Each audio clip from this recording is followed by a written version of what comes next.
नमस्कार।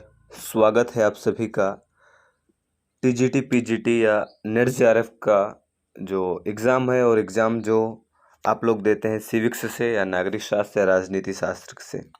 तो सिविक्स का आज हम प्रैक्टिस सेट नंबर 2 देखेंगे और हमारा पहला प्रश्न है, किसने भूमि को राज्य का आवश्यक तत्व माना है? ऑप्शन है बिलोबी, सुकरात, प्लेटो या फिर अरस्तु। तो सही जवाब होगा इस प्रश्न का विलोबी। विलोबी का यह मानना है कि राज्य में भूमि का होना आवश्यक है। बिना भूमि के हम राज्य के अस्तित्व को स्वीकार नहीं कर सकते। और यदि प्रश्न बने कि वर्तमान में राज्य के कितने तत्व माने गए हैं जो कि अनिवार्य हैं, तो उसमें जनसंख्या है, भूभाग है, उस राज्य की एक सरकार होनी चाहिए और वहाँ एक संप्रभु शक्ति निवास करनी चाहिए या उस राज्य के पास संप्रभुता होनी चाहिए। तो अगर ये प्रश्न बने कि वर्तमान में राज्य के 4 महत्वपूर्ण तत्व क्या हैं या अनिवार्य तत्व क्या हैं? जनसंख्या, भूभाग और सरकार और संप्रभुता। और संप्रभुता आप जानते हैं किसी भी देश की सरकार के द्वारा आंतरिक और बाह्य निर्णय जब लिए जाएं तो उसमें अपने इच्छा के अनुसार जो डिसीजन लेने की शक्ति हो, उस पर किसी का दबाव ना हो, प्रेशर ना हो, ऐसी शक्ति किसी भी देश की संप्रभुता कहलाती है। अगला प्रश्न है, राज्य पृथ्वी पर ईश्वर की गति है, यह किसने कहा? ऑप्शन है बेंथम, जे.एस. मिल, कार्ल मार्क्स या फिर हीगल। तो इसका सही जवाब होगा ऑप्शन नंबर डी। हीगल का मानना है या हीगल ने स्टेटमेंट दिया कि राज्य पृथ्वी पर ईश्वर की गति है, यानी कि ईश्वर ने राज्य का निर्माण किया है। क्या? ईश्वर ने राज्य का निर्माण किया है। ऐसे प्रश्न बन सकता है कि राज्य पृथ्वी पर ईश्वर की सांसें हैं, ये भी प्रश्न पूछा गया है। तो इस तरीके के जब प्रश्न आए तो इसका ध्यान रखा जाए। नेक्स्ट प्रश्न है, राज्य पृथ्वी पर ईश्वर का पदक्षेप है, यह किसने कहा? ऑप्शन है कांट, हीगल, रूसो या बोंसाके। तो इसका भी जवाब हीगल ही होगा, क्योंकि आप देख रहे हैं कि चाहे पदछाप बोले, चाहे चलती हुई प्रतिमा बोले या सांस बोले, इन सब को किसने कहा है? हीगल ने।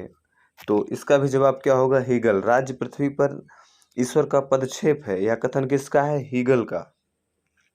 अगला प्रश्न है, राज्य पृथ्वी पर ईश्वर का अवतरण है, यानी कि ईश्वर ही धरती पर उतर आया और वह राज्य के रूप में है, यह भी कौन कह रहा है? हीगल ही कह रहा है। तो इम्पोर्टेंट क्वेश्चन है, बार बार एक उत्तर एक ही है लेकिन प्रश्न कई तरीके से पूछा गया है, इसलिए इसको शामिल किया गया है कि आप दोबारा गलत ना करें और अपने कट ऑफ तक पहुंच जाएं। नेक्स्ट प्रश्न है, किस विद्वान ने समाज को ईंट और राज्य को सीमेंट कहा? इंपॉर्टेंट क्वेश्चन है। और ऑप्शन है आशीर्वादम ने, गिलक्रिस्ट ने, गेटेल ने और गार्नर ने। तो सही जवाब होगा इस प्रश्न का आशीर्वादम। एक राजनीति शास्त्री हैं, इन्होंने कहा कि जो राज्य है यह सीमेंट है।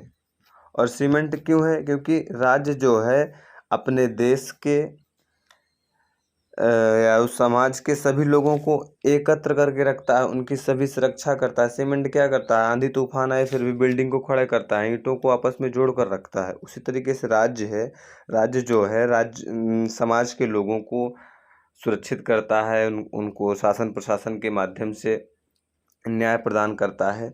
तो ये कथन किसका है? आशीर्वादम का। नेक्स्ट क्वेश्चन है, औचित्यपूर्ण शक्ति है। ऑप्शन है अपने प्रभाव, ज्ञान, धन, सत्ता। तो सही जवाब क्या होगा? सही जवाब होगा ऑप्शन नंबर डी, सत्ता।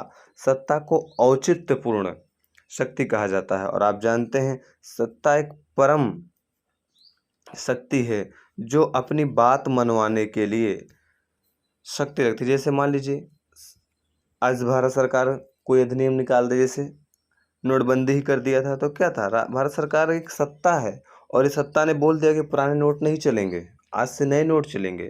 तो क्या है? औचित्यपूर्ण शक्ति है और सत्ता अपनी बात मनवा लेती है। नेक्स्ट प्रश्न है, मैकियावेली के अनुसार व्यक्ति कैसा होता है? तो ऑप्शन है व्यक्ति प्राकृतिक रूप से स्वार्थी होता है और स्वार्थी के साथ साथ दुष्चरित्र और अवसरवादी होता है। ऑप्शन नंबर बी, व्यक्ति प्राकृतिक रूप से सामाजिक है। और ऑप्शन नंबर सी, व्यक्ति अच्छे और बुरे का सम्मिश्रण है। और ऑप्शन नंबर डी, इनमें से कोई नहीं। तो मैकियावेली ने व्यक्ति को किस रूप में निरूपित किया है? तो मैकियावेली ने कहा है कि व्यक्ति जन्म से ही स्वार्थी होता है, चरित्रहीन होता है और अवसरवादी होता है। स्वार्थी मतलब अपने लाभ के लिए ही काम करता है। व्यक्ति किसी से मित्रता करेगा तो उसके बदले में वो लाभ चाहेगा।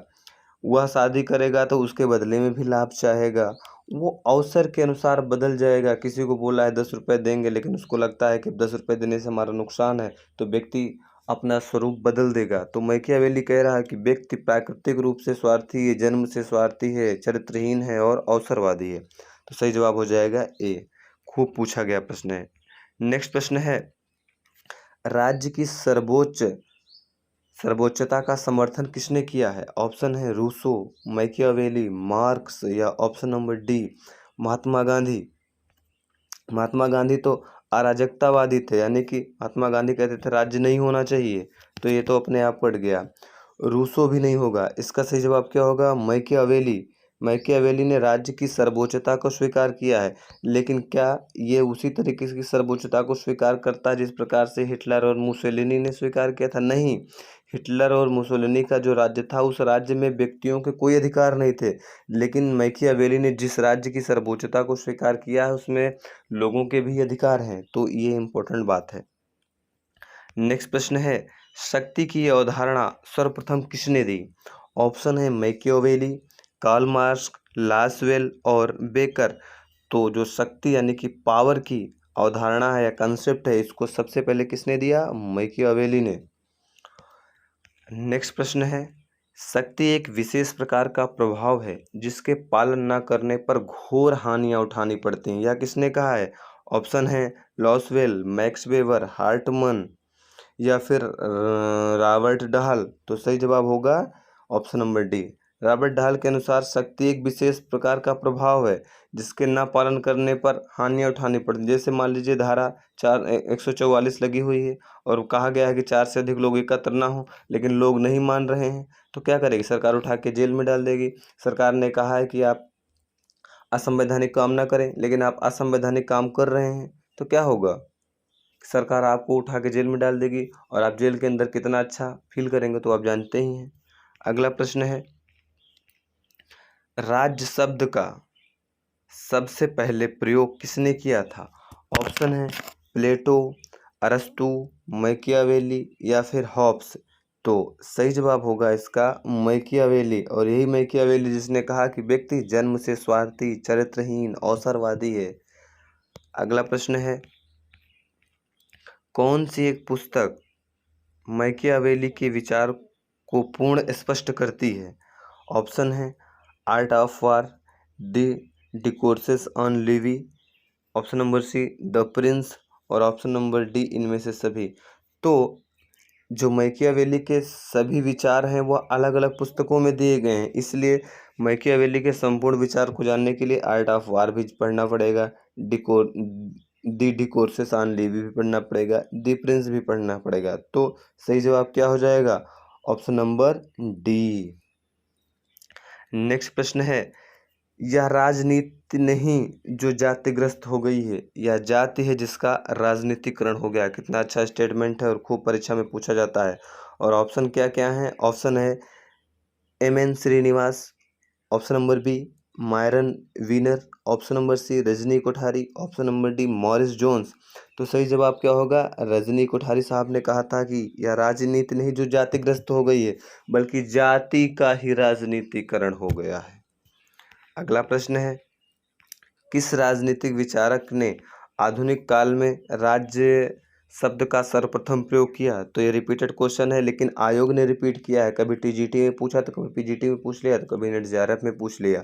तो आप देख रहे हैं किस प्रकार से रिपीटेड हो रहा है। और विश्वास मानिए, अगर आप इस सीरीज को देखते हैं तो क्वेश्चन आपको आयोग जब परीक्षा में बैठेंगे तो इसी तरीके से देखने को मिलेंगे। ऑप्शन है प्लेटो, बोंदा, मैकियावेली या हॉब्स। तो सही जवाब क्या हो जाएगा? मैकियावेली। नेक्स्ट क्वेश्चन है, अरस्तु की उपेक्षा करने वाला पहला आधुनिक राजनीतिक विचारक कौन है? ऑप्शन है अपने पास हॉब्स, लॉक, रूसो, मैकियावेली। तो कौन होगा? हॉब्स। हॉब्स ऐसा व्यक्ति है जिसने पहली बार अरस्तु की खूब बेइज्जती की, और अरस्तु आप जानते हैं राजनीति के पिता, और राजनीति के पिता की ही खूब बुराइयां की। बोला ये किसी प्रकार का व्यक्ति नहीं है, किसी कोई अच्छा सिद्धांत नहीं दिया, सब कट कॉपी पेस्ट किया। आप जब थ्योरी पढ़ते हैं तो उसमें आप पढ़े होंगे। तो आज के सीरीज में इतना ही। नेक्स्ट सीरीज में हम फिर आगे के जो क्वेश्चन है उसको शामिल करेंगे।